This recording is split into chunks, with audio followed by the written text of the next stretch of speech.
Let's meet our teams. Team Red. Team 997. The Green Wrenches.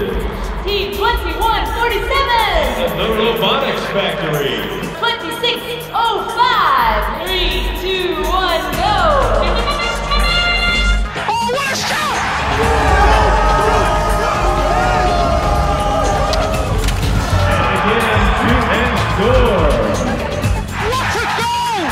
The objective in this game, it's very soccer-like, so we're trying to get balls into goals essentially. But they've made it more complicated than soccer by putting 2 small goals on each side of the field and then putting these enormous bumps down the field on the third lines. So it's very tricky to get balls across the field and get robots across the field. There's kind of a further confusing element of there are bonus points if you can pull your robot up off of the field during a round, so that's definitely very hard. We work on an alliance of 3 robots, and the alliance isn't consistent, it's random for each round. So you really have to find out what the capabilities of the robots you're going to be working with are, and kind of adjust how you're going to play because of that, especially with things like choosing which third of the field your robot's going to start in.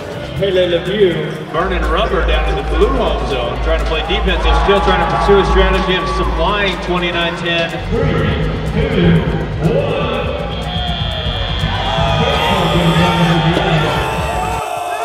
I think probably the most exciting part is being on field, but it's the repairing that takes the most of our time.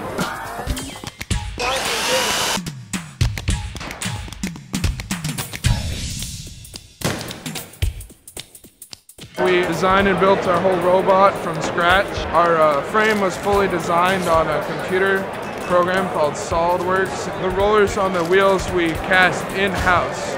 We made a master aluminum block wheel mold, put it in silicone and made a master mold. Yeah, it's a pretty awesome robot. Autonomous. Robot! Robot! We're trying to get our robot to latch, kick it. We're changing the code so that it will close when this thing goes down. You know, science and engineering are really important, and smaller schools don't have a lot of programs like this to promote it. And at first you think there might not be a lot that you can do, but there's tons of teams, and like this one in particular, that the team isn't really large, and so having more mentors just really fills in the gap.